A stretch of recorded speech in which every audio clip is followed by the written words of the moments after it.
Hello दोस्तों, तो स्वागत है हमारा यूट्यूब चैनल मिशन 2 पे। तो दोस्तों आज मैं क्लास 9th का टर्म 2 का जो आप लोग का एग्ज़ाम जून में होने वाला है उसका टर्म 2 का मैथ का मॉडल सेट 2 लेकर आया हूँ। ठीक है, तो दोस्तों इस वीडियो में मैं पूरा कंप्लीट सॉल्यूशन इस मैथ का देने वाला हूँ। ठीक है, तो वीडियो को शुरू से लेकर अंत तक बने रहिएगा। ठीक है, और अगर चैनल पे नए हैं तो सबसे पहले सब्सक्राइब ज़रूर कर दीजिएगा और बगल में उसके बेल आइकन बटन होगा उसको भी प्रेस ज़रूर कर दीजिएगा।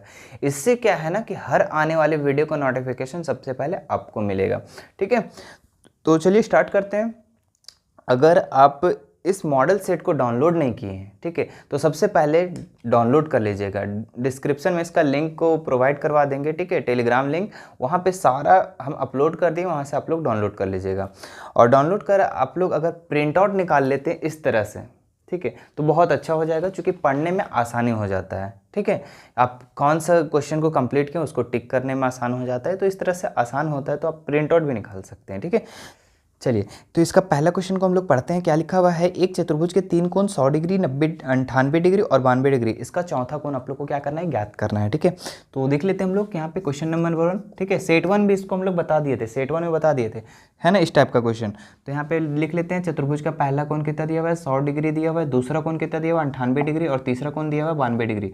चौथा कोण को हम लोग क्या करना है, निकालना है। तो मान लेंगे ना, चौथा कोण को हम लोग x मान लेते हैं। क्या मान लेंगे, x मान लेंगे। ठीक है, हम लोग जानते हैं कि चतुर्भुज का 4 कोण को मिला करके कितना होना चाहिए, 360 डिग्री का होना चाहिए। ठीक है, इसलिए यहाँ पे लिखेंगे, चूंकि चतुर्भुज के चारों कोणों का योग इज इक्वल टू कितना लिखेंगे जी, 360। ठीक है, चूंकि चतुर्भुज का 4 कोण का योग कितना होता है, 360 होता है। तो पहला कोण कितना दिया हुआ है, 100, दूसरा कोण कितना दिया हुआ है, 98, तीसरा कोण कितना दिया हुआ है, 92, और चौथा कोण को हम लोग क्या माने हैं, x, और सबको जोड़ने पे कितना आना चाहिए, 360, क्योंकि चतुर्भुज का 4 कोण का योग कितना होता है, 360। अब इसमें हम सबको जोड़ते हैं। ठीक है, 8 2 10 का 0, 9 9 18 और 1 19 का 9, और यहाँ पे 1 1 2 हो जाएगा, 290 plus x is equal to 360। अब देखो नंबर को नंबर साइड करेंगे। ठीक है, तो ये वाला उधर चला जाएगा, तो किस में हो जाएगा, 360। ये किस में है, प्लस में है, किस में है, प्लस में। उधर जाके किस में हो जाएगा, माइनस में हो जाएगा। ठीक है, तो ये कितना हो जाएगा बताओ, घटाएंगे तो 70 डिग्री। तो इसका मतलब चौथा कोण का मान कितना होगा जी, 70 डिग्री होगा। चौथा कोण का मान 70 डिग्री हो जाएगा। ठीक है, चलो इसी तरह से क्वेश्चन नंबर 2 को हम लोग देखते हैं। क्वेश्चन नंबर 2 क्या क्या है, आकृति में यदि कोण AOB 60 डिग्री है तो ACB का मान ज्ञात करना है। ठीक है, सबसे पहले हम लोग इसका क्या करेंगे, चित्र को बना लेंगे। इसको हटा देते हैं। चलो इसका चित्र को हम लोग सबसे पहले बनाते हैं फटाक से। इस तरह से है, और यहाँ पे केंद्र है। ठीक है, यहाँ केंद्र है, और केंद्र से 2 त्रिज्या खींचा गया है, और यहाँ से एक बाह्य कोण ऐसा खींचा गया है। ठीक है, यहाँ पे लिखा हुआ है A, यहाँ पे B, और यहाँ पे C, और यहाँ पे O, और ये दिया हुआ है 60 डिग्री। ठीक है, इस तरह से आप लोग का जो सेट है, मॉडल सेट है, उस तरह उसमें क्वेश्चन दिया हुआ है। ठीक है, तो आकृति में यदि कोण AOB 60 डिग्री है, ठीक है, तो ACB का आप लोग को क्या करना है, मान ज्ञात करना है। ठीक है, तो हम लोग कैसे निकालेंगे इसका मान, तो देखो दोस्तों यहाँ पे क्या करना है, क्वेश्चन जो दिया हुआ है उसको लिखते हैं पहले। क्वेश्चन AOB दिया हुआ है, AOB दिया हुआ है 60 डिग्री, और हम लोग को क्या निकालना है, कोण ACB is equal to what, ये क्वेश्चन हम लोग को निकालना है, यही चीज़ पूछ रहा है। हम लोग कैसे करेंगे, लिखेंगे कोण ACB इज इक्वल टू 1/2 कोण AOB। ये कहाँ से आता है, ये इसका आधा ये होता है, बस इतना याद रखना, और इसका डबल ये होता है। ठीक है, तो ये होता है हम लोग का प्रमेय 10.8 से। प्रमेय 10.8 क्या कहता है कि इसका आधा ये होता है, इसका डबल ये होता है, बस ये चीज़ याद रखना। ठीक है, अब यहाँ पे हम लोग क्या करेंगे, कोण ACB हम लोग ज्ञात करना है, 1/2 इंटू AOB का मान कितना दिया हुआ है, 60 डिग्री। ठीक है, तो इसको काटेंगे तो कितना हो जाएगा, 30। तो कोण ACB इज इक्वल टू कितना हो जाएगा, 30 डिग्री। तो इसका आंसर कितना हो जाएगा हम लोग का, 30 डिग्री। तो इसको आप स्क्रीनशॉट ले सकते हैं, वीडियो पॉज करके आप उतार सकते हैं। ठीक है, चलो इसके बाद हम लोग क्वेश्चन नंबर 3 को देखते हैं। क्वेश्चन नंबर 3 क्या कह रहा है, एक दी हुई किरण के प्रारंभिक बिंदु 90 पर कोण की रचना करें। ठीक है, 90 डिग्री का कोण का रचना करने बोल रहा है। तो दोस्तों यहाँ पे आप लोग को स्केल और प्रकाल का ज़रूरत पड़ेगा। ठीक है, प्रकाल का ज़रूरत पड़ेगा यहाँ पे। तो इसको हम क्या करेंगे ना, इसका एक अलग सा वीडियो बना देंगे, ठीक है। इसका सेट 1 में भी हम छोड़ दिए थे, ठीक है, तो वहाँ पे भी इसका हम लोग बना देंगे एक अलग वीडियो में। 4 नंबर क्वेश्चन और 17 नंबर क्वेश्चन, 2 क्वेश्चन ऐसा है इस सेट में जो कि प्रकार का स्केल का जरूरत पड़ेगा, ठीक है। तो उसको हम अलग सा वीडियो में उसको अपलोड कर देंगे, ठीक है। चलो तो क्वेश्चन नंबर 5 की तरफ बढ़े। दिया हुआ है, एक त्रिभुज का क्षेत्रफल ज्ञात कीजिए जिसकी भुजाएं 3 सेंटीमीटर, 4 सेंटीमीटर और 5 सेंटीमीटर है, ठीक है।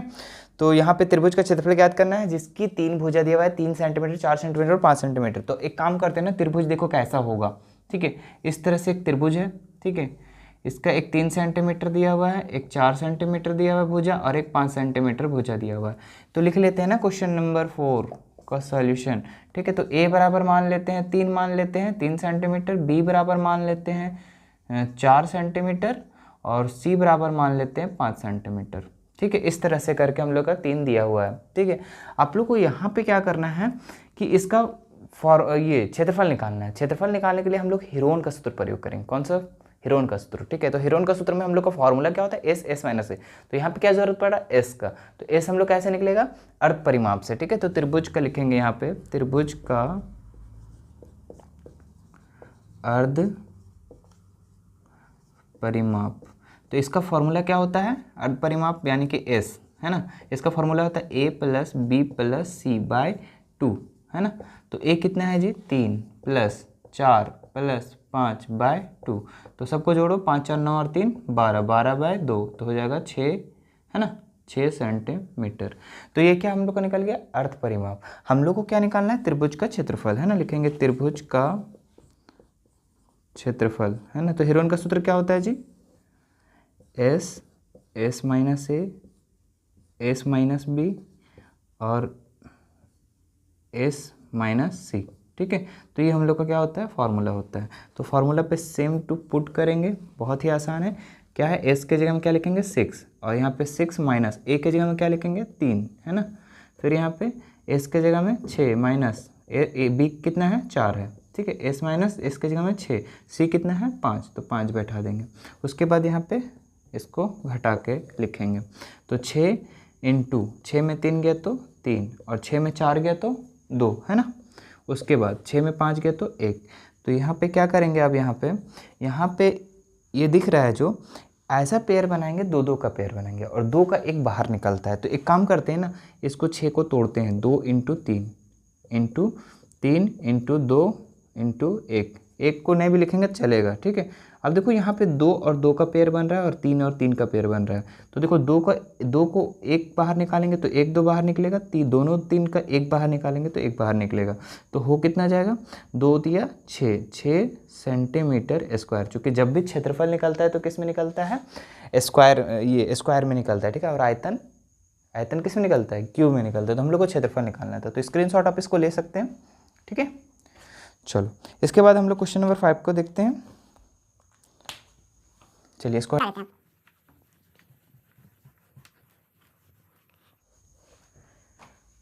क्वेश्चन नंबर 5 क्या कह रहा है?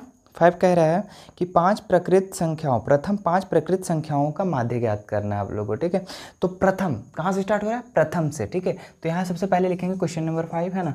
प्रथम 5 प्रकृत संख्या। तो प्रकृत संख्या स्टार्ट कहाँ से होता है जी? स्टार्ट कहाँ होता है? 1 से स्टार्ट होता है ना। तो प्रथम 5 प्रकृत संख्या कौन सा हो जाएगा? 1 2 3 4 और 5, है ना। अब हम लोग को क्या निकालना है? माध्य निकालना है ना। माध्य ना बोल रहे हैं? हाँ, माध्य निकालने बोल रहे हैं। तो माध्य का फॉर्मूला क्या होता है जी? माध्य का फॉर्मूला होता है हमारा प्रेक्षणों का योगफल, कुल योगफल, है ना, बटा प्रेक्षणों की संख्या, प्रेक्षणों की संख्या। तो प्रेक्षणों का योगफल कितना है जी? यहाँ पे बताओ कितना है? तो 1 प्लस 2 प्लस 3 प्लस 4 प्लस 5, और प्रेक्षणों का संख्या कितना है? 1 2 3 4 5, तो 5 से डिवाइड कर देंगे। अब सबको जोड़ो यहाँ पे, 4 5 9, 9 3 12, 12 और 2 14 और 1 15, तो 15 बटा 5, तो कितना हो जाएगा? काटेंगे तो 3। तो इसका माध्य कितना निकल जाएगा दोस्तों? इसका माध्य हम लोग का 3 निकल जाएगा, ठीक है। तो ये हम लोग का क्वेश्चन नंबर 5 क्लियर हो गया, ठीक है। तो उतार सकते हैं आप इसको। चलिए इसके बाद हम लोग क्वेश्चन नंबर 6 को देखते हैं।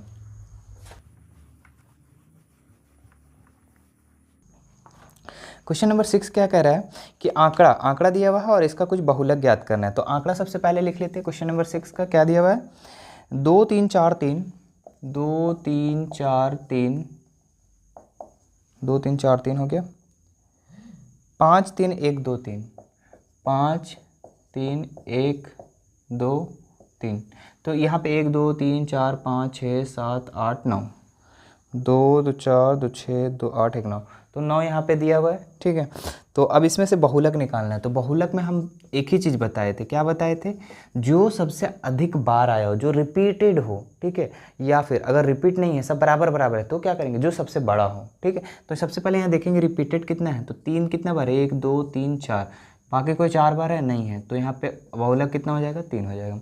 ठीक है, अब इसके बाद देखिए क्वेश्चन नंबर 7 को। क्वेश्चन नंबर 7 क्या है, एक क्रिकेट मैच में एक महिला बल्लेबाज खेली गई 30 गेंदों में 6 बार चौका मारती है और चौका मारे जाने की प्रायिकता ज्ञात करना है। ठीक है, तो सबसे पहले क्वेश्चन नंबर 7, ठीक है, कुल गेंद है ना, कुल गेंद है ना, हाँ, कुल खेली गई गेंद, तो कुल कितना बार खेला गया जी, 30 बार खेला गया। और चौका कितना बार मारा, चौका मारने की संख्या, तो चौका कितना बार मारा, तो 6 बार चौका मारा। ठीक है, इसमें 6 बार चौका मारा गया। अब यहाँ पे प्रायिकता निकालना है, तो प्रायिकता ऑफ चौका मारे जाने की, है ना, चौका मारने की, तो कितना बार मारा है, देखो चौका कितना बार मारा है, तो 6 बार, और कुल संख्या कितना है, तो 30, तो कितना हो जाएगा, इसको काटेंगे तो 1/5, है ना, 6 1 6 6 5 30, तो 1/5 इसका आंसर हो जाएगा हम लोग का क्वेश्चन नंबर 7 का। देखिए दोस्तों, यहाँ पे हम लोग 1 से लेकर क्वेश्चन नंबर 7 तक का कंप्लीट कर लिए। ठीक है, अब हम लोग क्वेश्चन नंबर 8 से यहाँ से कंप्लीट करेंगे सेक्शन बी से। ठीक है, आप लोग को यहाँ पे 7 क्वेश्चन बनाए हैं। ठीक है, इसमें से आप लोग को मात्र कितना बनाना है, 5 बनाना है, लेकिन प्रैक्टिस सभी करना है। ठीक है, अभी आप लोग को प्रैक्टिस सब करना है। ठीक है, एग्जाम में 5 ही बनाना है। चलो,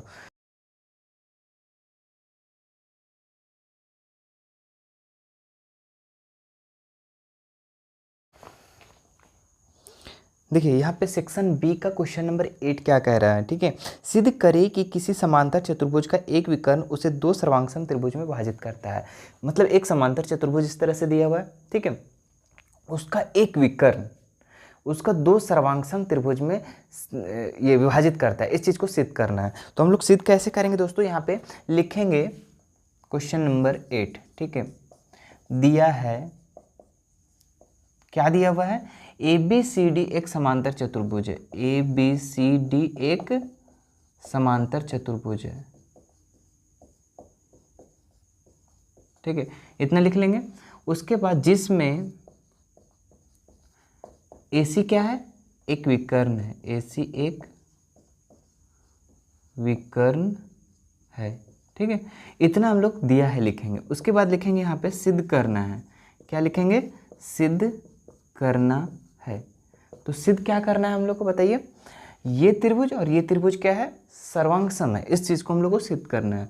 तो लिखेंगे त्रिभुज ADC सर्वांगसम त्रिभुज ABC, है ना, ABC। तो इस दोनों त्रिभुज में हम लोग को क्या करना है, सर्वांगसम करना है।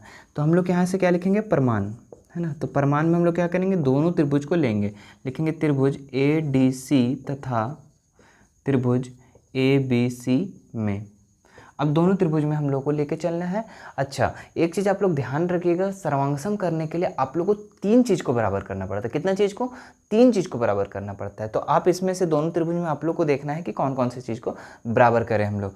तो इसमें सबसे पहले देखिए आप लोग कि अगर बात करते हैं हम लोग DAC, ठीक है, इस कोण का बात, ठीक है, लिखेंगे कोण DAC, इस कोण का बात कर रहा है।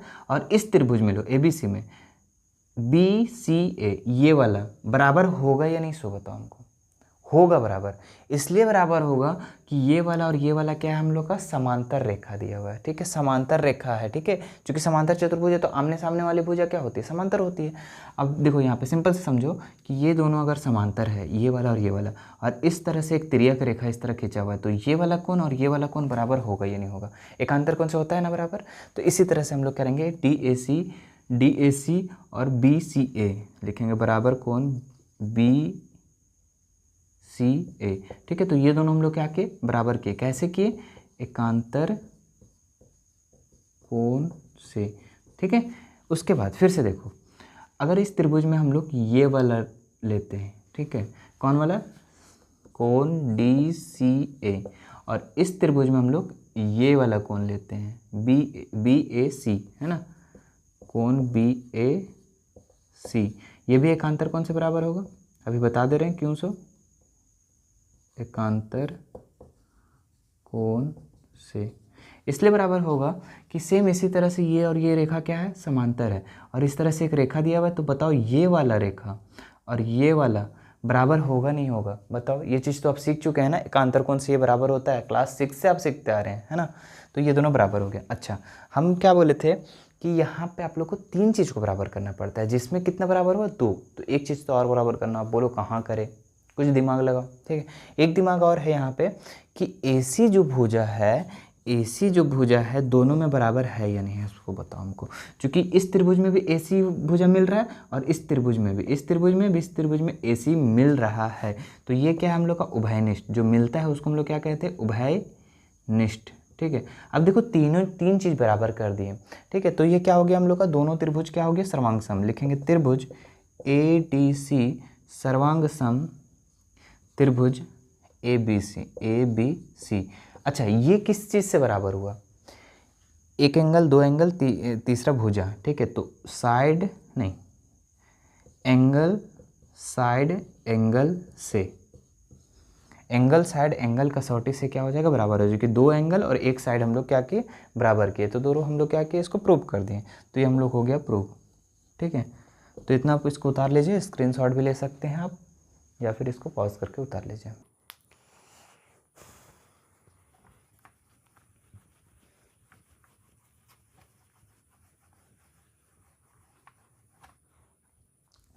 चलिए यहाँ पे देखिए क्वेश्चन नंबर 9 क्या कह रहा है दोस्तों, 9 सिद्ध करे कि एक ही आधार और एक ही समांतर रेखाओं के बीच स्थित त्रिभुज का क्षेत्रफल में बराबर होते हैं। ठीक है, तो यहाँ पे क्या कह रहा है कि एक ही आधार पर और 2 समांतर रेखाओं के बीच जो बना त्रिभुज होता है। ठीक है, जो बना हम लोग का त्रिभुज है, देखो एक ही आधार पर 2 त्रिभुज बन रहा है ना, ABC वाला और BDC वाला 2 त्रिभुज बन रहा है और एक ही समांतर रेखाओं के बीच बन रहा है। तो इस दोनों त्रिभुज क्या है, आपस में बराबर है, इसी चीज़ को हम लोग को सिद्ध करना है। ठीक है, इससे पहले वाले वीडियो में जो सेट 1 करवा रहे थे उसमें हम लोग क्या पढ़े थे कि एक ही आधार पर 2 चतुर्भुज जो समांतर चतुर्भुज बनता है वो बराबर होते हैं, उस चीज़ को हम लोग सिद्ध कर लिए थे। ठीक है, लेकिन आज हम लोग त्रिभुज को सिद्ध करेंगे। ठीक है, कि एक ही आधार पर जो बना 2 त्रिभुज है वो बराबर होते हैं। ठीक है, तो इसको बनाना कैसे, देखिए यहाँ पे लिखना है, दिया है ABC और DBC ये वाला है ना, ये वाला DBC एक ही आधार कौन सा, BC, तथा एक ही समांतर रेखा, एक ही समांतर कौन सा, BC और AD है ना, BC और AD के बीच स्थित है।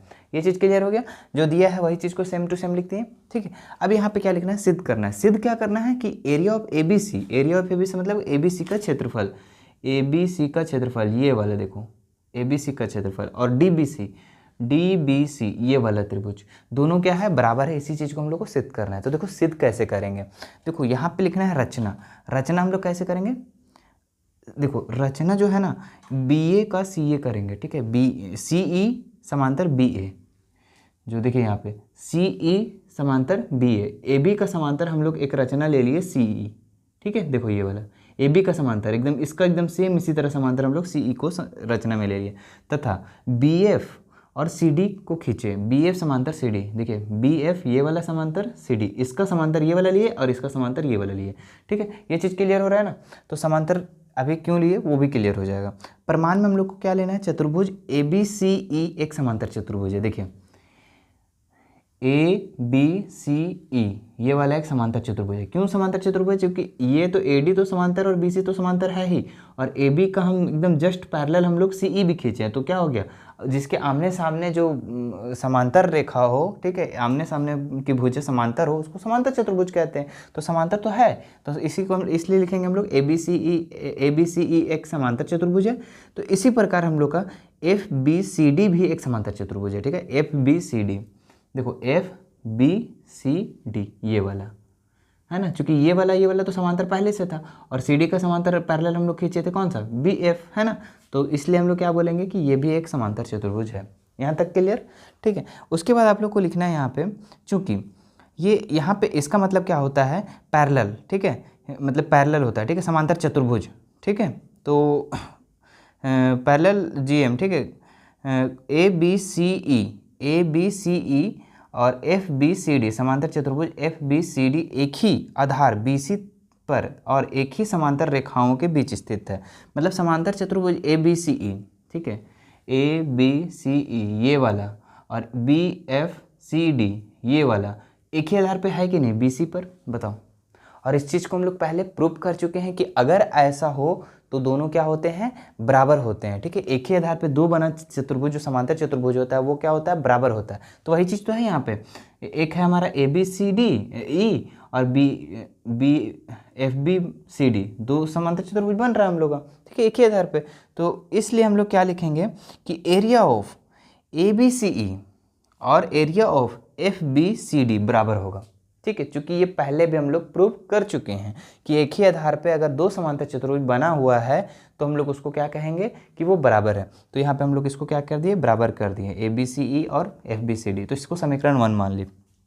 लेकिन यहाँ पे क्या करना है, समांतर चतुर्भुज ए बी सी डी का एक ही विकर्ण ए सी है, ठीक है। एक विकर्ण क्या है, देखो ए बी सी डी, ठीक है। तो इसका एक विकर्ण देखो यहाँ पे कौन सा है, ए सी है, ये चीज़ दिख रहा है ना, ए सी है।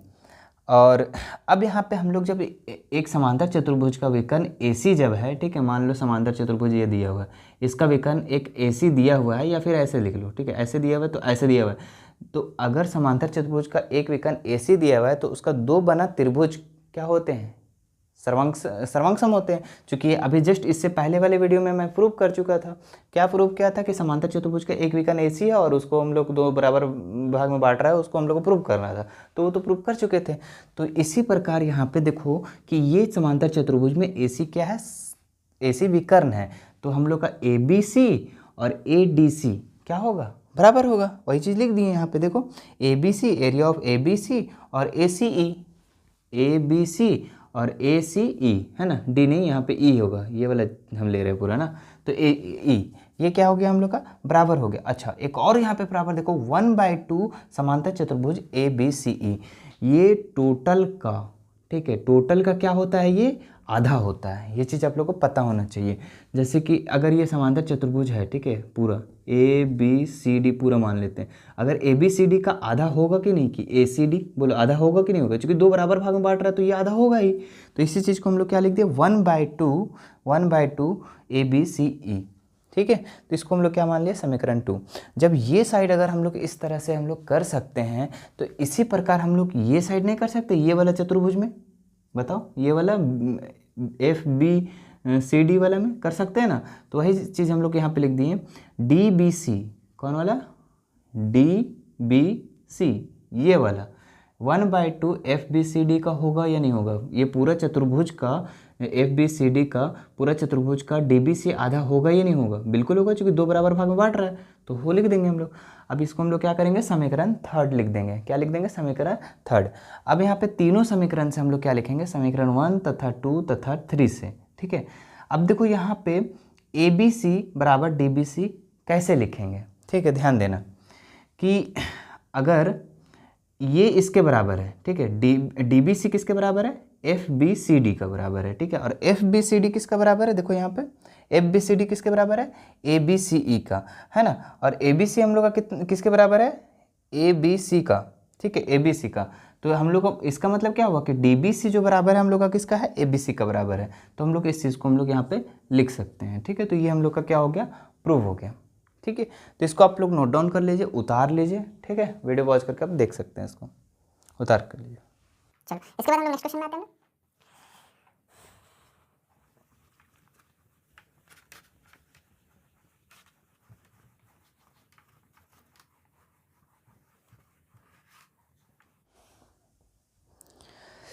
चलिए इसके बाद हम लोग 10 नंबर क्वेश्चन को देखते हैं। 10 नंबर क्वेश्चन क्या कह रहा है, सिद्ध कीजिए कि एक चाप द्वारा केंद्र पर आंतरिक कोण वृत्त के शेष भाग के किसी बिंदु पर आंतरिक कोण का दुगुना होता है। ठीक है, तो देखो यहाँ क्वेश्चन क्या बोल रहा है, सिद्ध कीजिए कि एक चाप द्वारा केंद्र पर आंतरिक कोण वृत्त के शेष भाग, मतलब कि एक यहाँ पे वृत्त है, वृत्त के केंद्र से एक आंतरिक कोण बन रहा है और वृत्त के शेष भाग एक कोण पर क्या बन रहा है, एक कोण बन रहा है, इसका ये दुगुना होता है। इस चीज़ को हम लोग को क्या करना है, प्रूव करना है। ठीक है, तो ये पर में तो आप लोग पहले भी सीख चुके होंगे, ये था हम लोग का 10.8 पर में। ठीक है, क्वेश्चन नंबर 2 में भी बता दिए थे कि इसका आधा ये होता है, लेकिन आज हम लोग को प्रूव करके बताना है क्या होता है या फिर नहीं होता है। ठीक है, तो आज हम लोग प्रूव करके बताएंगे। तो देखो यहाँ क्या लिखना है, दिया है पी क्यू एक वृत्त का चाप है। देखो P और Q जो है वृत्त का चाप है, दिख रहा है आप लोग को, हाँ, जो केंद्र O पर POQ, जो केंद्र O पर POQ तथा वृत्त के शेष भाग एक बिंदु A पर PAQ ये वाला पर अंतरित करता है। ठीक है, जो क्वेश्चन में था सेम उसी तरह से लिख दिए। आपको सिद्ध क्या करना है, कोण POQ PAQ का क्या होता है, डबल होता है ये। ठीक है, तो POQ PAQ का क्या होता है, डबल होता है। तो इस तरह से हम लोग को क्या करना है, प्रूव करना है। ठीक है, अब यहाँ क्या करेंगे, रचना लेंगे। देखो AO मिलाकर एक बिंदु B तक बढ़ाया। देखो ये रचना जो जगह है ना, ये कहाँ तक बढ़ा दिए हम लोग, B तक बढ़ा दिए हैं। अब इसके बाद क्या करना है, देखो कोण BOQ बराबर कोण BAQ, ठीक है, प्लस AQO। देखो BOQ किसका बात कर रहे हैं हम लोग, BOQ ये वाला कोण। ठीक है, ये वाला कोण किसके बराबर होगा, OAQ। ठीक है, ये वाला कोण और AQO ये वाला कोण का बराबर होगा, मतलब इस दोनों का योग ये इसका बराबर होगा। ठीक है, अब क्यों होगा, क्योंकि आप लोग को पता होना चाहिए कि अगर एक त्रिभुज बना हुआ है तो अगर उसका बाह्य कोण का बात करें तो उसका दो अंतः कोणों का योग के बराबर होता है। ठीक है, जैसे हम ऐसा मान लेते हैं, एक त्रिभुज बना लेते हैं यहाँ से। ठीक है, ठीक है, तो ये वाला जितना कोण होता है ना, ये दोनों कोण का योग का बराबर होता है। इस चीज़ को आप लोग को समझना होगा। ठीक है, जैसे आप लोग पढ़े होंगे भी 6 क्लास में, इस तरह से दिया होगा, है ना, और यहाँ का जो कोण होता है इस दोनों कोण का योग का बराबर होता है। ये चीज़ तो आप लोग 6 क्लास में, 7 क्लास में आप लोग पढ़ चुके होंगे। तो वही चीज़ है यहाँ पे, एक बाह्य कोण जो है ये दो अंतः कोणों का योग के बराबर होता है। तो एक बाह्य कोण जो है दो अंतः कोण का योग के बराबर होता है। कैसे, त्रिभुज का बाह्य कोण इसके दो अभिमुख अंतः कोण का योग के बराबर होता है। ठीक है, इसके बाद ये तो हो गया। अब लिखेंगे हम लोग त्रिभुज OAQ में, इस वाला त्रिभुज का बात कर रहा है। ठीक है, ये वाला त्रिभुज, ये वाला। ठीक है, OAQ में OA और OQ बराबर है। ठीक है, OA और OQ बराबर है, OA और OQ बराबर है। क्यों बराबर है, चूंकि वृत्त की त्रिज्या है। देखो ऊपर भी गया है, यहाँ भी गया है, ये भी अगर रहता तो ये भी बराबर होता है ना, तो ये दोनों क्या आपस में बराबर है। ठीक है, और देखो क्या बराबर है, कोण OAQ ये वाला कोण, और कौन सा कोण AQO ये वाला कोण, मतलब कि ये वाला कोण और ये वाला कोण बराबर है, योग ये चीज़ कह रहा है। ठीक है, हाँ बराबर है। क्यों बराबर है, त्रिभुज के दो भुजा बराबर होने पर दो कोण बराबर होते हैं। ठीक है, अगर त्रिभुज का दो भुजा अगर बराबर है, मान लो कि त्रिभुज है ये और इसका दो भुजा बराबर है, तो इसको सम्मुख कोण भी क्या होते हैं, बराबर होते हैं। इसका सामने वाला कोण ये और इसका सामने वाला कोण ये। ठीक है, तो यहाँ पे हम बोल दिए ये भुजा और ये भुजा बराबर है, तो इसका सामने वाला कोण ये और इसका सामने वाला कोण ये बराबर होगा। ठीक है, जिसकी दो भुजा बराबर है तो उसका दो कोण भी बराबर होगा। तो ये चीज़ हम लोग यहाँ तक लिख दिए। ठीक है, इसके बाद क्या लिखना है, कोण BOQ बराबर 2 कोण OAQ। ठीक है, देखो यहाँ पे कोण BOQ ये वाला कोण हम लोग क्या लिखे, 2OAQ है ना, OAQ ये वाला। क्यों डबल होगा, क्योंकि ये वाला और ये वाला को मिला करके हम एक ही मान लिए, क्योंकि दोनों बराबर है ना। जब दोनों बराबर है तो हम लोग इसको, हम लोग ये वाला कोण को हम लोग दो बार नहीं लिख सकते हैं, बिल्कुल लिख सकते हैं। तो वही चीज़ हम लोग क्या करेंगे, BOQ को हम लोग लिखेंगे 2 कोण OAQ। ठीक है, समीकरण 1 मान लिए। इसी तरह से इसी प्रकार सेम क्या करेंगे, अगर इस तरह जब इतना हम बराबर कर दिए, जब इस तरह से लिख सकते हैं, तो इसी प्रकार हम ये साइड वाला त्रिभुज को लेके चलेंगे, जब ये साइड ये पार्ट को लेके चलेंगे तो हम लोग नहीं लिखेंगे इस तरह BOP ये वाला। ठीक है, 2 कोण OAP है ना, OAP ये वाला टू कोण लिख सकते हैं ना, क्योंकि ये और ये बराबर है तो उसको 2 बार लिख दो, है ना। जैसे कि मान लो ना ऐसे कि अगर ये 10 है, ठीक है, और ये अगर 5 कोण है और ये 5 कोण है, तो इस दोनों 5 को हम लोग ये ऐसा नहीं लिख सकते हैं 2 × 5, है ना, 2 × 5, तो वही चीज़ लिख दी है ना, 2 × जितना है वो उतना कोण का, है ना। तो यहाँ पे ये चीज़ लिख दी। उसके बाद समीकरण 1 तथा 2 से, समीकरण 1 तथा 2 से, तो समीकरण 1 में हम लोग का क्या दिया हुआ था, ये वाला, तो इसका लेफ्ट साइड को और लेफ्ट साइड को क्या करेंगे, प्लस कर देंगे, और राइट साइड को क्या कर देंगे हम लोग, प्लस कर देंगे। देखो ये लेफ्ट साइड ये वाला को क्या किया, प्लस, देखो BOQ है ना, BOQ और BOP दोनों को प्लस कर दिए, ठीक है। उसके बाद इधर वाला को प्लस कर रहे हैं, 2OAQ और 2OAP, ठीक है, दोनों बराबर कर दिए। अब यहाँ देखो, अब BOP और BOQ को मिलाएंगे जब, तो POQ होगा कैसे, देखो BOP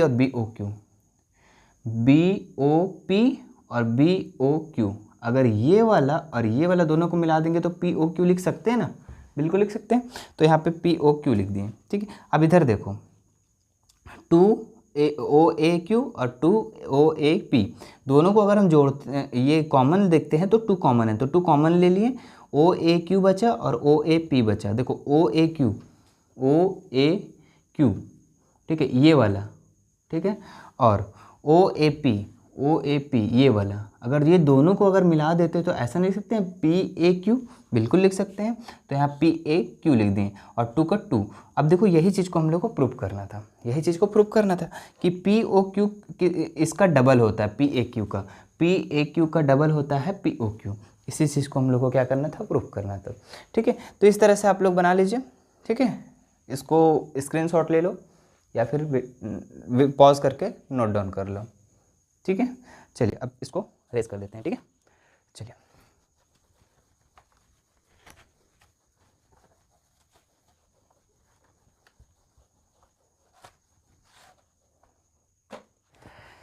चलिए 11 नंबर देखिए दोस्तों, 11 नंबर क्या है क्वेश्चन, एक वृत्त की जीवा वृत्त की त्रिज्या के बराबर है, लघु चाप पर स्थित एक बिंदु पर जीवा द्वारा आंतरिक कोण ज्ञात करना है आप लोग को, ठीक है।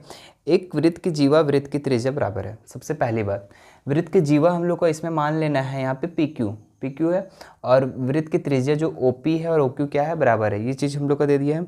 लघु चाप पर स्थित, जो लघु चाप है यहाँ पे, ठीक है, लघु चाप इस पे स्थित जो है PBQ, ठीक है, इसी का कोण को हम लोग को ज्ञात करना है। मेन चीज़ हम लोग को करना क्या है ना दोस्तों, एक्चुअल में कि ये वाला कोण को ज्ञात करना है, ठीक है। अब ये कोण होगा कैसे ज्ञात, कुछ तो समझ नहीं आ रहा है। तो हम लोग क्या करेंगे, सबसे पहले देखो, माना PQ एक जीवा है, PQ एक जीवा है, ये चीज़ तो आप लोग पता है, ठीक है।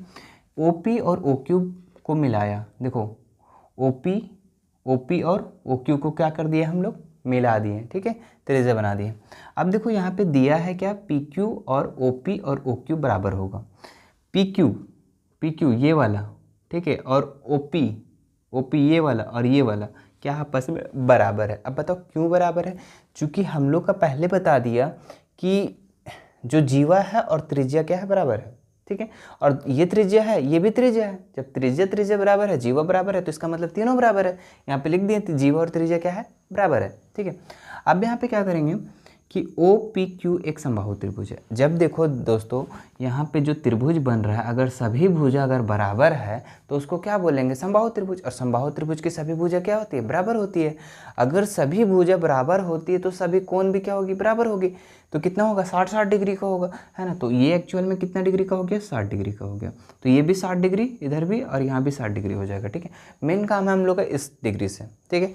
ये चीज़ हम लोग लिखे, अतः POQ क्या लिख दिए, 60 डिग्री। समबाहु त्रिभुज है तो POQ क्या हो जाएगा, 60 डिग्री। अब वृत्त के केंद्र पर हम लोग अगर देखते हैं कोण POQ, ठीक है, POQ, ठीक है, प्रतिवर्ती में आप लोग को देखना है, ठीक है, ध्यान देखना, POQ ये वाला कोण को हम लोग को देखना है, बाहर वाला कोण को, ठीक है। अगर ये 60 डिग्री है तो बताओ बाहर वाला कोण कितना डिग्री का होगा, हमको सो बताओ, 300 डिग्री का। इसलिए क्यों, क्योंकि टोटल डिग्री कितना होता है, 360, और यहाँ पे अगर ये 60 है तो ये कितना हो जाएगा, 300 डिग्री का, ठीक है। तो ये 300 डिग्री हम लोग यहाँ पे निकाल लिए। ये प्रतिवर्ती हम आखिर निकाल क्यों रहे हैं, ठीक है, ध्यान दीजिएगा, ठीक है। अब यहाँ पे लिखेंगे तथा PBQ वृत्त के लघु चाप बनाती है। PBQ क्या करती है, वृत्त का लघु चाप बनाती है, ठीक है। उसके बाद पी बी क्यू बराबर हो जाएगा 1/2 P O Q. P B Q का मान कैसे निकलेगा, पी ओ क्यू का आधा, ठीक है। अब देखो कैसे आधा निकलेगा, पहले बैठा लेते हैं मान, हम बता दे रहे, अच्छा रुको बता ही देते इसको। जैसे कि मान लो ये ऐसा दिया हुआ है, ठीक है, यहाँ केंद्र दिया हुआ है, ठीक है। और ये अगर हम उल्टा करके अगर देखते हैं ना तो इस टाइप से आप लोग को दिखेगा, इस टाइप से दिखेगा आप लोग को, ठीक है। ये इस टाइप से आप लोग को दिखेगा। तो अगर ये टोटल कोण, चलो इसको थोड़ा सा हम अलग से बना देते हैं, इस टाइप से, ठीक है, ऐसे है आप लोग का, ठीक है, और ऐसे है। देखो इसमें हम लोग का क्या होता था ना, ये वाला जितना कोण होता था ना उसका ये आधा होता था। ये चीज़ पहले भी बताएं, प्रूफ भी किए, इसका क्वेश्चन भी बनाएं। तो इसका ये आधा होता था ना, अगर ये 300 डिग्री का है टोटल तो ये कितना होगा, 150 डिग्री का होगा या नहीं होगा, सो बताओ। तो यहाँ पे ये 300 डिग्री का अगर टोटल है तो यहाँ पे कितना डिग्री का होगा, 150 डिग्री का होगा। यहाँ पे देखो आप लोग, पी बी क्यू बराबर 1/2 P O Q. P O Q का क्या हो जाएगा, प्रतिवर्ती में, इधर वाला में, ऐसा नहीं कि ये वाला में, तो प्रतिवर्ती में कितना है 300, तो 1/2 300, तो 150 डिग्री हम लोग का क्या निकल जाएगा, ये वाला हम लोग का 150 डिग्री का निकल जाएगा। अगर ये चीज़ क्लियर हो गया होगा तो ये क्लियर हो गया होगा, ठीक है। तो उम्मीद करते हैं समझ में आ गया होगा, इसको उतार लीजिए आप लोग, ठीक है। चलो इसके बाद हम लोग नेक्स्ट क्वेश्चन को देखते हैं, उतार लीजिए इसको आप लोग। चलो हटा देते अब।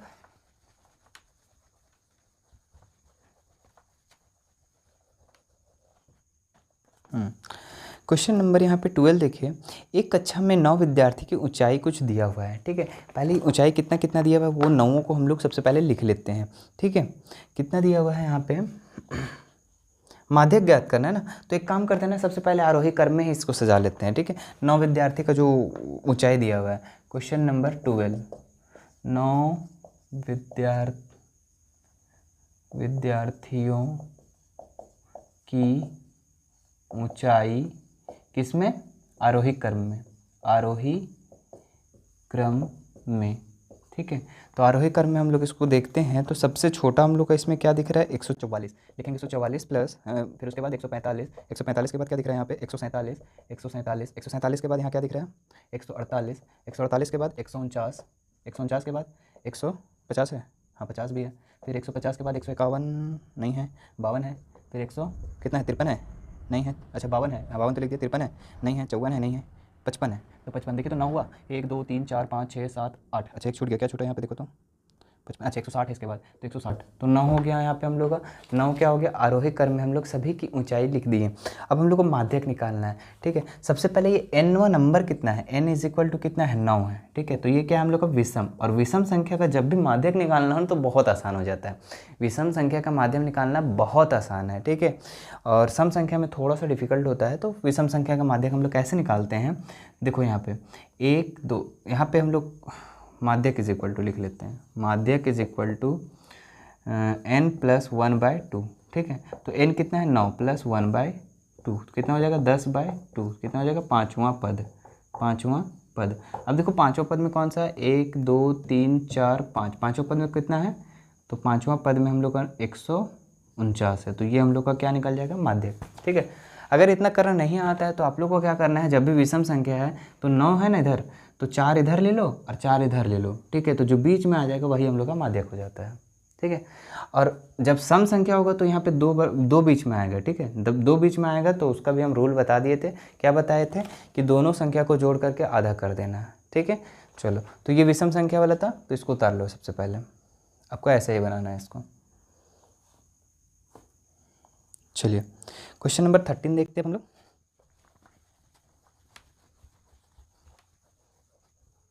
हाँ क्वेश्चन नंबर 13 क्या कह रहा है यहाँ पे, दो सिक्कों को एक साथ 500 बार उछालने पर निम्नलिखित बारंबारता प्राप्त होती है, 2 चित 105 बार। क्वेश्चन नंबर 13, 2 चित 105 बार, ठीक है। फिर क्या बोल रहा है, 1 चित 275 बार, 1 चित 275 बार, ठीक है। और क्या, कोई चित नहीं, कोई चित नहीं, कितना बार है ये 120 बार, ठीक है, ये 3 चीज़ हम लोग का यहाँ पे दिया हुआ है। ठीक है, और ये सिक्का को कितना बार उछाला जा रहा है, 500 बार। ठीक है, तो सबसे पहले अनुकूल परिणामों की संख्या ये दिया हुआ है और प्रतिकूल परिणामों की संख्या कौन सा है, 500 है। ठीक है, तो हम लोग को देखिए क्या बोल रहा है, प्रत्येक घटना की प्रायिकता विकलित करना है। तो मतलब प्रत्येक घटना को एक एक बार करके करना है। तो पहला नंबर क्या है, दो चित, प्रायिकता ऑफ दो चित, दो चित। तो दो चित देखिए दोस्तों, दो चित कितना बार आया, 105 बार। और टोटल परिणामों की संख्या कितना था, 500 बार सिक्का को उछाला गया था। तो 500 से क्या करेंगे, डिवाइड कर देंगे। अब देखो इसको काटते हैं 5 से, तो 100 बचे 500 और यहाँ 5 से काटते हैं, 5 दूनी 10, 5 एक 5। अब देखो ये अगर हम डिवाइड करते हैं तो कितना आ जाएगा, 0.21। ठीक है, डिवाइड करेंगे तो पॉइंट पीछे से लगा देंगे। चलो दूसरा कितना दिया हुआ है, प्रायिकता ऑफ कितना लाना है हम लोग को, एक चित प्राप्त करना है। ठीक है, तो बताओ एक चित कितना बार आया है, 275 बार। और टोटल कितना प्रतिकूल परिणामों की संख्या कितना है, 500 है। ठीक है, तो अब यहाँ पे क्या करेंगे हम लोग, यहाँ पे हम लोग इसको 100 से काटेंगे, 100 बचे 500, 5 से कट गया, ये 5 से काटते, 5 से 25, 2 बचा, 5 से 25, तो 55 हो गया। ठीक है, तो अगर इसको हम लोग डिवाइड करते हैं 0.55 आता है। ठीक है, चूँकि पीछे से पॉइंट लगा देंगे। चलिए थर्ड नंबर हम लोग देखते हैं, थर्ड नंबर कैसे होगा। तो हाँ, थर्ड नंबर में 120 बार बोल रहे हैं ना। हाँ, तो प्रायिकता ऑफ कोई चित नहीं, क्या लिखेंगे, कोई चित नहीं। ठीक, तो कोई चित नहीं कितना बार हो जाएगा हम लोग का, 120 बार। टोटल परिणामों की संख्या कितना था, तो 500। इसको 1 से 1 काट दो और ये 5 से 10 बचे 500। अच्छा 5 से नहीं 1 कटेगा ना, तो डायरेक्ट इसको काटो, इसको डायरेक्ट काट देते हैं। ठीक है, 120 को 500 से डिवाइड करो, तो 0 से 0 काट दिए और ये कितना से कटेगा, 25 दूनी 50, 6 दूनी 12 और कटेगा, देख लो काट के देखो, जितना आएगा आंसर वही हो जाएगा हम लोग का। ठीक है, इसको कमेंट में आप लोग बता सकते हैं। ठीक है, क्वेश्चन नंबर 13 का 3 करके इस तरह से आप लोग बता दीजिएगा। ठीक है, चलिए हम लोग नेक्स्ट क्वेश्चन को देखते हैं फटाक से। 13 हो गया, 14 को देखते हैं, है ना। चलो 14 को देखते हैं।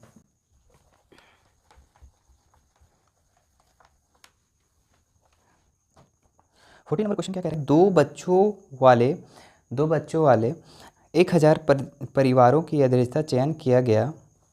ठीक है, किया गया, निम्नलिखित आंकड़े लिख लिए गए हैं। ठीक है, परिवार में लड़कों की संख्या लिखा गया है और परिवारों के टोटल संख्या यहाँ पे लिखा गया है। ठीक है, तो सेम इसी तरह से, सेम आपको सेट 1 जिस तरह से बताया ना, सेम उसी तरह से सेट 2 भी इसी तरह है। ठीक है, क्वेश्चन नंबर 14 आपका यहाँ पे टेबल बना हुआ है। ठीक है, तो टेबल में हम लोग देख रहे हैं कि 2 लड़का हो। ठीक है, कितना बोल रहा है, 2 लड़का हो, तो 2 लड़का कितना परिवारों की संख्या है, 2 लड़का जिसमें हो वो 135। ठीक है, तो हम लोग एक का करके प्रायिकता डायरेक्ट निकालते हैं। ठीक है, प्रायिकता ऑफ 2 लड़का हो, 2 लड़का हो। तो बताइए दोस्तों, यहाँ पे 2 लड़का कितने परिवारों की संख्या है, यहाँ पे 135, कितना है 135। और टोटल जो यहाँ पे परिवारों की संख्या था कितना, 1000 था। तो 1000 से क्या करेंगे हम लोग, डिवाइड कर देंगे। देखो हमेशा ध्यान रखना कि नीचे बड़ा होता है। ठीक है, प्रायिकता में लगभग आप देखेंगे तो नीचे बड़ा होता है, क्योंकि प्रायिकता जो होता है 1 और 1 से कम होता है हमेशा। ठीक है, ऐसा नहीं कि प्लस होता है। ठीक है, तो माइनस होता है, तो हमेशा नीचे बड़ा होगा। ठीक है, तो 1000 हम लोग का क्या होगा, परिवारों की टोटल संख्या था, जिसमें 2 लड़का जिसमें हो 135। तो इसको अगर हम डिवाइड करते हैं तो कितना हो जाएगा, 0.135। ठीक है, इसी तरह से क्वेश्चन नंबर इसी का 2 देखते हैं। क्या पूछा है, 1 लड़का हो, क्या पूछा है, 1 लड़का हो। तो लिखेंगे प्रायिकता ऑफ 1 लड़का। तो 1 लड़का कितना बार है दोस्तों, यहाँ बताओ, 675 बार, 675 परिवार है। और टोटल परिवार कितना है, 1000। तो अगर इसको करते हैं तो 06.675। ठीक है, यहाँ पे तीसरा वैसे तरह करेंगे, तो प्रायिकता ऑफ कोई लड़का नहीं हो, है ना। हाँ, कोई लड़का नहीं हो, कोई लड़का नहीं है। तो ऐसा परिवार जिसमें एक भी लड़का नहीं है, वैसा परिवार की संख्या कितना है जी दोस्तों, 190 है। ठीक है, 190 परिवार में एक भी लड़का नहीं है। और टोटल कितना परिवार है यहाँ पे, 1000। अगर इसको करते हैं तो कितना होगा, 0 से 0 काट दो तो 0.19 हो जाएगा। ठीक है, तो ये हम लोग इसका आंसर हो जाएगा। इसको आप नोट डाउन कर लो। ठीक है, चलो चलिए, ये था हम लोग का 14 नंबर क्वेश्चन तक। अब हम यहाँ पे कंप्लीट हो गया। आप लोग का 8 से 14 तक यहाँ पे बता दिए, जिसमें आप लोग को बनाना है 7 क्वेश्चन में से आप लोग को कितना बनाना है, मात्र 5 क्वेश्चन बनाना है। ठीक है, आपको रिवीजन जो हम करा रहे हैं सारा करना है, लेकिन बनाना आपको है जो एग्जाम में आएगा उसमें 5 ही बनाना है। ठीक है, चलिए अगला क्वेश्चन क्या है, 15 नंबर क्वेश्चन सी सेक्शन का है। सिद्ध करे कि त्रिभुज की एक भुजा के मध्य बिंदु दूसरी भुजा के समांतर खींची गई रेखा की तीसरी भुजा को समद्विभाजित करती है। ठीक है, बोल रहा है कि सिद्ध करे कि त्रिभुज की एक भुजा ठीक है कि मध्य बिंदु हम लोग का ई हो गया। ठीक है, ई को और दूसरी भुजा के समांतर, दूसरी भुजा जैसे कि BC दूसरी भुजा के समांतर खींचा गया है EF। ठीक है, तीसरी भुजा को समद्विभाजित करती है, मतलब कि AF बराबर CF। ये दोनों को हम लोग को क्या करना है, प्रूव करना है कि बराबर है। ठीक है, ये चीज़ समझ में आ गया। आपको दो चीज़ दिया है, क्या क्या दिया हुआ है, AE दिया हुआ है, AE और बराबर BE। ठीक है, ये चीज़ को पहले दे दिया गया है क्योंकि ये सब मध्य बिंदु है, और ये बोल दिया है कि दूसरी भुजा के समांतर EF है। ठीक है, BC समांतर EF, ये दो चीज़ दिया हुआ है। ठीक है, और यही दो चीज़ से हम लोग हर चीज़ को अब निकालेंगे। ठीक है, लिखते हैं, कैसे लिखेंगे, दिया है ABC में AB के मध्य बिंदु, ABC में AB का मध्य बिंदु E और BC के समांतर खींची गई रेखा तीसरी भुजा को AC पर क्या करती है, AC को F पर प्रतिच्छेद करती है। ये चीज़ लिख दिए, जो क्वेश्चन में था सेम टू लिख दिए। आगे आपको सिद्ध क्या करना है, AF और CF। अभी हम जस्ट बताएं AF और CF को क्या करना है, आपको सिद्ध करना है। ठीक है, उसके बाद रचना हम लोग करेंगे। देखो एक चीज़ रचना यहाँ करना होगा, AB और समांतर CM खींचते हैं। ठीक है, AB का समांतर क्या कर दिए हम, CM को खींच दिए। ठीक है, AB का जस्ट समांतर, E जैसे है वैसे उसको खींच दिए। ठीक है, उसके बाद प्रमाण लिए यहाँ पे AE और BE बराबर है। ठीक है, समीकरण 1 AE और BE बराबर है, AE और BE बराबर है। हम बोले थे क्वेश्चन में ये चीज़ दिया हुआ है, चूँकि मध्य बिंदु है तो मतलब कि AE और BE बराबर है, तो ये चीज़ हम लोग लिख दिए समीकरण 1। और क्या दे दिया हुआ है, AB और CM क्या है हम लोग का, समांतर हो जाएगा यहाँ पे, AB और CM समांतर है। ये कहाँ से हुआ हम लोग का, रचना से हुआ। ठीक है, आप चाहे तो लिख सकते हैं रचना से। ये क्या हो गया, AB और CM क्या है, समांतर है। अब जब ये AB और CM जब समांतर है, ठीक है, तो हम लोग ऐसा नहीं लिख सकते हैं BCDE एक समांतर चतुर्भुज है, बिल्कुल है, क्योंकि ये इसका समांतर है और ये इसका समांतर है। ठीक है, EB CD का समांतर है और ED BC का समांतर है। जब आमने सामने की भुजा समांतर है तो उसको हम लोग क्या कहेंगे, ये समांतर चतुर्भुज है। तो हम लोग लिख सकते हैं BCDE।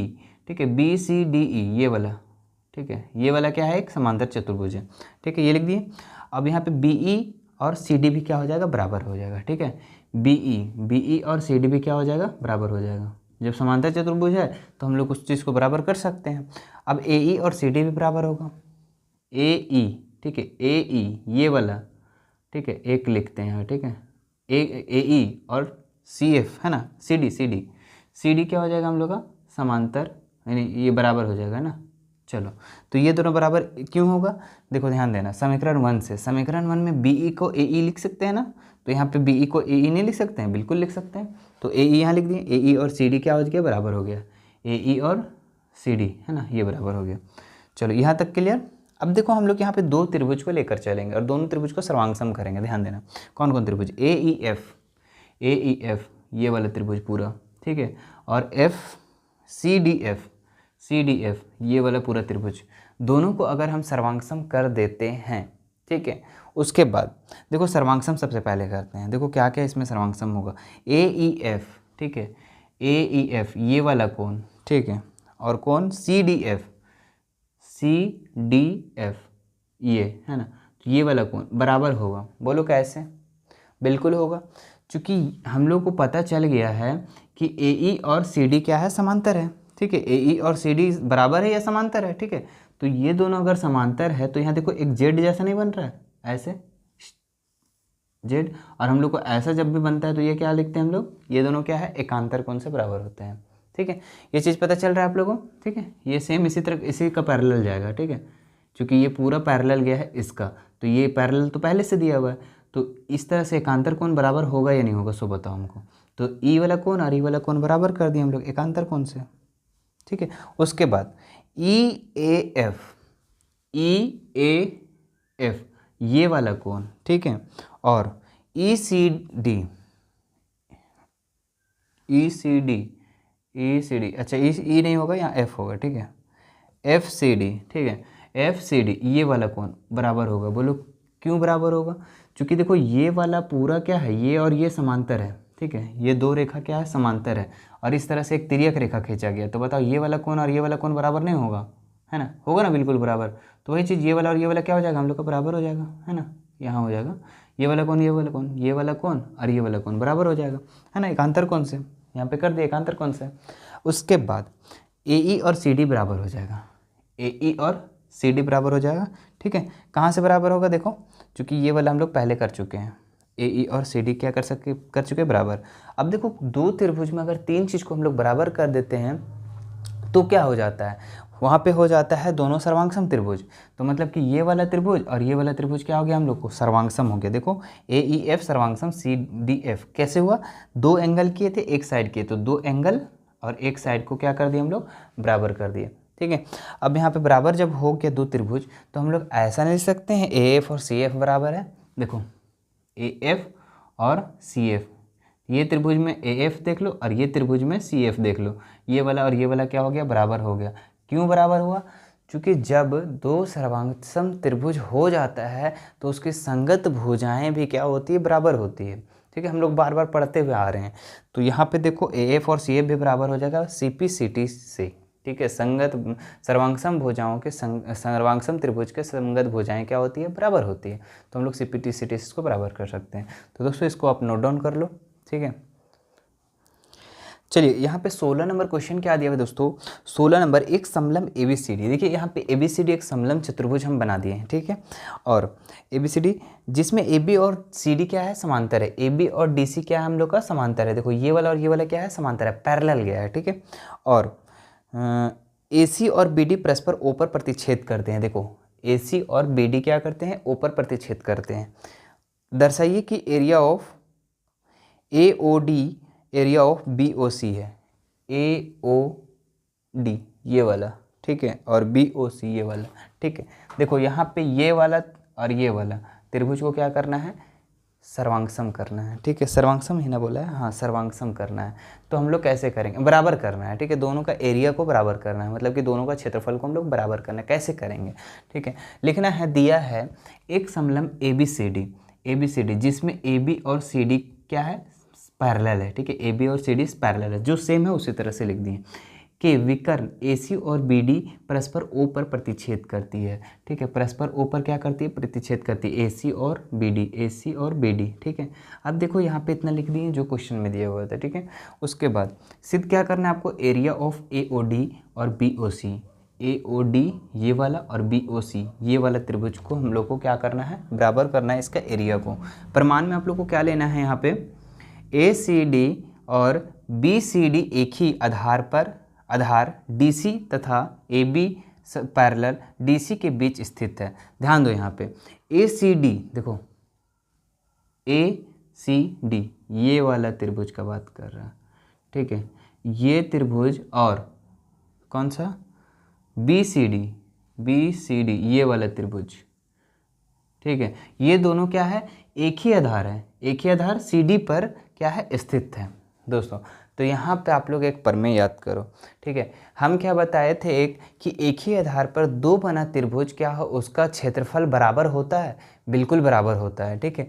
इसका क्षेत्रफल जब एक ही आधार पर और दो पैरेलल रेखा के बीच में अगर बना त्रिभुज क्या होता है बराबर होता है। इससे पहले हम क्वेश्चन 8 या 9 में, ठीक है, इसको सिद्ध कर चुके हैं कि अगर एक ही पैरेलल रेखा पे दो त्रिभुज अगर बना हुआ है एक ही आधार पर तो वो बराबर होता है उसका त्रिभुज।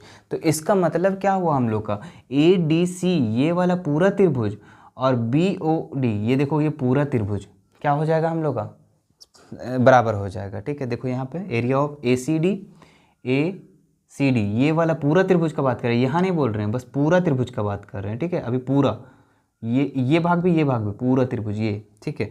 और BCD ये पूरा त्रिभुज, ठीक है। ऐसे और ऐसे ले लो, ठीक है। दोनों त्रिभुज क्या हो गया हम लोग का बराबर हो गया। इसको हम लोग क्या मान लिए समीकरण 1। अब देखो ये क्या कि दोनों तरफ COD को घटा दे रहे हैं, दोनों तरफ क्या कर रहे हैं COD को घटा रहे हैं, मतलब COD ये वाला चीज़ को हम घटा दे रहे हैं। देखो कैसे घटेगा सो ACD, देखो ACD था, ACD में COD को घटाएंगे, ACD में COD को घटाएंगे, ACD पूरा त्रिभुज में COD को घटा देंगे तो बचेगा क्या AOD बचेगा या नहीं बचेगा बताओ हमको, AOD बचेगा, वही चीज़ को हम लिख दिए यहाँ पे, ठीक है।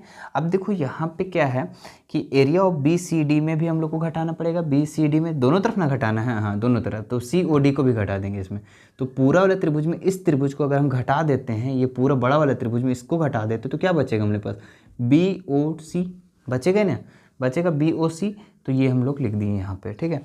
और हम लोग को प्रूव क्या करना था, यही तो देखो प्रूव हम लोग को तो यही चीज़ तो करना था, ए ओ डी बराबर बी ओ सी, ए ओ डी बराबर बी ओ सी, ठीक है। तो ये चीज़ प्रूव करना था, ये हम लोग को हो गया प्रूव, ठीक है, ये हो गया हम लोग का क्या प्रूव। तो ये चीज़ आप लोग उतार लीजिए यहाँ से, ठीक है, समझ में आ गया, ठीक है। तो आप लोग देखो यहाँ पे क्या है ना कि एक बार बना लो, ठीक है, दूसरा बार बनाओ, फिर एक बार देखो यहाँ गलती होता है फिर से उतारो, ठीक है, फिर से समझो उसको क्या है क्या नहीं है, और ज़्यादा समझने का प्रयास भी ज़्यादा मत करो, ठीक है, क्योंकि आप लोग के पास टाइम बहुत कम है, ठीक है। तो आप लोग उसको एक बार दो बार बनाओगे ना तो वो चीज़ आप लोग को एक अच्छा वे में याद हो जाएगा, ठीक है, मतलब कि आप लोग का सेट क्लियर हो जाएगा यहाँ पे कि किसके बाद किस चीज़ को लिखना है, ठीक है। तो इसको आप लोग करते जाइए, उतार लीजिए इसको। नेक्स्ट क्वेश्चन को हम लोग देखते हैं।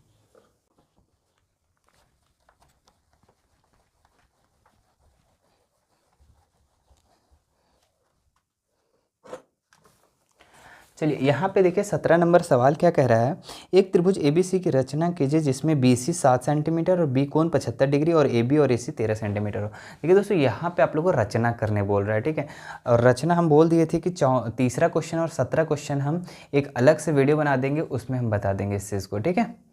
चलो, क्योंकि यहाँ पे प्रकार और स्केल का ज़रूरत पड़ेगा जो कि हम यहाँ पे नहीं कर पाएंगे, ठीक है, तो उसको अलग सा वीडियो बना देंगे, उसमें आप लोग को तीनों सेट का जो तीन, देखो इस चैप्टर से 7 मार्क्स का क्वेश्चन है, 7 हाँ 5 2 7 मार्क्स का, ठीक है। तो 7 मार्क्स आप लोग का वहाँ से हम क्लियर करवा देंगे, तीनों सेट से जो भी क्वेश्चन बनेगा, ठीक है, 3 सेट से 6 क्वेश्चन बनेगा, और भी उसमें क्वेश्चन को ऐड करके हम उसको अलग वीडियो बना देंगे, ठीक है। चलो अगले देखते हैं हम लोग 18 नंबर क्वेश्चन। एक त्रिभुजाकार भूखंड की भुजाओं का अनुपात दिया हुआ है, उसका परिमाप दिया हुआ है, भूखंड का क्षेत्रफल ज्ञात करना है आप लोग को, ठीक है। तो देखो भी बहुत आसान सवाल है, हिरवाइन का सूत्र वाला है ना, हीरोइन का सूत्र है, हिरवाइन आप मत बोलिएगा, ठीक है। हाँ क्या लिखा हुआ है, त्रिभुज भूखंड की भुजाओं का अनुपात कुछ दिया हुआ है, क्वेश्चन नंबर 18 क्या दिया हुआ अनुपात, 3:5:7, ठीक है। और इसका परिमाप दिया हुआ है, परिमाप कितना दिया हुआ है 300, ठीक है, 300 मीटर। अब देखो दोस्तों क्या ये जो भुजा दिया हुआ है ओरिजिनल भुजा दिया हुआ है, नहीं दिया हुआ है। जब भी अनुपात में रहेगा तो ओरिजिनल नहीं दिया रहेगा, ठीक है। ऐसे एक त्रिभुज बना लो, इसी भूखंड त्रिभुजाकार है भूखंड ना, ये चतुर्भुजकार है, हाँ त्रिभुजाकार भूखंड है, ठीक है। तो ये भूखंड मतलब क्या होता है, भूमि का एक खंड है ना, तो त्रिभुजाकार है। तो इसका हम लोग क्षेत्रफल निकालेंगे, कैसे निकालेंगे, सबसे पहले देखो माना पहला कोण, अच्छा कोण नहीं ना होगा जी, पहली भुजा ना होगा, हाँ पहली भुजा, तो पहली भुजा हम लोग का क्या है 3 है ना, तो इसको 3x, जब भी अनुपात में रहेगा तो x मान लेना, ध्यान रखना, ठीक है। तो 3x, दूसरी भुजा भी मान लेंगे, दूसरी भुजा क्या हो जाएगा 5x, तीसरी भुजा क्या हो जाएगा, तीसरी भुजा हो जाएगा 7x, ठीक है। अब हम लोग क्या करेंगे, परिमाप दिया हुआ है, ठीक है, तो यहाँ लिखेंगे त्रिभुज का परिमाप इज इक्वल टू, फॉर्मूला क्या होता है a + b + c, ठीक है। ये ए बी सी ही एक तरफ से, ठीक है, पहली भुजा को a मान लो, b चलो लिख ले देते हैं, ठीक है, a ये b और ये c, ठीक है, इसको मान लो। तो अब क्या करेंगे, यहाँ पे परिमाप हम लोग का सबसे पहले दिया हुआ कितना है 300, और ए बी सी सबका मान दिया हुआ 3x + 5x + 7x, ठीक है।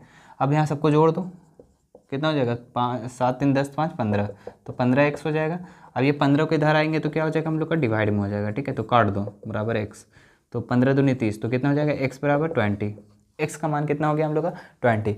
अब यहाँ पे हम लोग क्या करेंगे, पहली भुजा दूसरी भुजा तीसरी भुजा हम लोग निकाल सकते हैं, तो लिखो पहली भुजा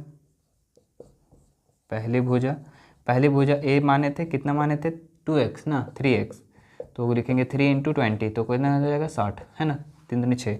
इसी तरह से b भी निकाल लेंगे, तो b कितना लिखे थे हम लोग 5x, तो 5 × 20, तो कितना हो जाएगा 100। इसी तरह c भी निकाल लेंगे, तो c कितना माने थे 7x, तो 7 × 20 कितना हो जाएगा 7 दूनी 140, ठीक है, 7 दूनी 14।